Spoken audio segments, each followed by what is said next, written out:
Grab this opportunity, remember the law of first, huwag na ho kayong magpapahuli. Okay, I'll give you tips. Okay, gusto niyo po ba ng tip? Okay, mabilis lang po to. Siguro 2 minutes, I'm done. Okay, ito po tips ko po sa inyo. Okay, ang tips ko sa inyo, halimbawa, this is you, ang gagawin lang po natin, this is a 2x2. Okay, 2x2 program. Guys, gawin mo lang itong 2x2 program nito. Next year, baka naka 4x4 SUV ka na. Okay, halimbawa, ang position mo, halimbawa, ito lang po, simple lang po to. I think lahat naman po nag-Facebook. Okay, sa mga nanonood ng video ito, guys, sa mga OFW, nag-Facebook ka. Kung check mo yung friends list mo, napakarami po yan. So, ang gawin lang natin, yung mga first month mo, hindi po kailangan mag-invite ng marami, pero kung mas marami, mas okay. Okay, lagay natin sa scenario. What if sa loob ng isang buwan, meron ka na-invite? Dalawa na lang. Sa loob ng isang buwan, dalawa lang ang na-invite mo, na meron po 8,880 pesos. So, ibig sabihin, kung meron ka na-invite sa loob ng isang buwan, dalawa lang na-invite mo. So, ibig sabihin, pumasok, nag-join, bumili ng silver. So, ibig sabihin, you earn 1,200.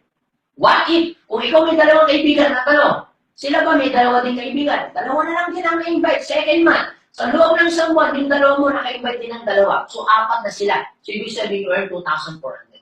So, same scenario. Yung pangatlong buwan, yung 4 mo, naka-invite din ng dalawa. Sa loob ng isang buwan, ibig sabihin, may 8 pumasok, bumili ng silver, you earn 4,800. So, itutuloy natin, dire-diretso. Ibig sabihin, yung 128, meron din na-invite, 200 na dalawa, okay? Yung 512, meron din na-invite na dalawa, ibig sabihin dalawa. In a matter of 12 months po, you have 8,190 members. Nag-umpisa ka sa dalawa. Kaya lang sila lahat ng member. In a matter of 12 months. So, magkano kikitain mo? You earn 4.9 million in a matter of 12 months. So, nag-umpisa ka saan? Sa dalawa. So, guys, ito yung advantage. Hindi natin pinag-uusapan 4, 6. What if kung 4? What if kung 6? Pinag-uusapan mo natin dalawa na mayroong kakayanan na bumili po ng silver. So, guys, pinag-uusapan natin silver. Ang tanong, eto mga taong yan, gusto bang mag-upgrade?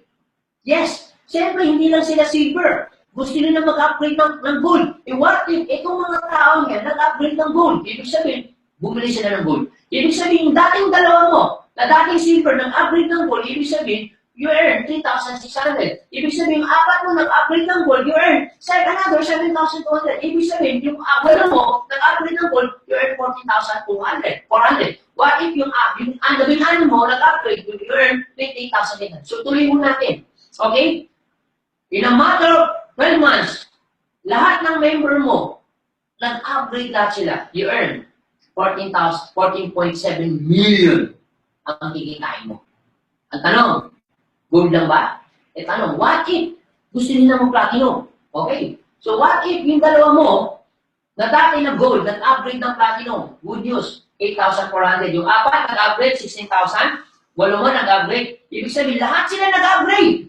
So, you earn 34,398,000. So, guys, malaki po to. Pero guys, siguro lagay natin sa scenario na 10% na lang yan po ng 34 million. But still, 3.4 million pa rin. Guys, ito malaki. Guys, kung iisipin nyo sa malaki, pero don't limit yourself. Kung pwede naman kumita ng malaki, bakit hindi? Huwag mo limitahan sa sarili mo. Kasi bakit? Kung may pagkakataon kumita ng malaki, bakit nga naman hindi? Okay, so, ito pinapakita ko sa inyo, ano po ba yung potential? Pinag-uusapan mo natin, kapatid, 2 lang. Hindi pa natin pinag-uusapan 3, 4. Ngayon, siguro naman, hindi naman siguro mahirap yung 2. Pwede umpisan sa silver, pwede gold, pwede platinum. E what if, ito yung in-invite mo? Meron kang 2 na bumili ng 7 account, pwede times 7 mo yan. So, ibig sabihin, mas maganda na kumita ng malaki kaysa namang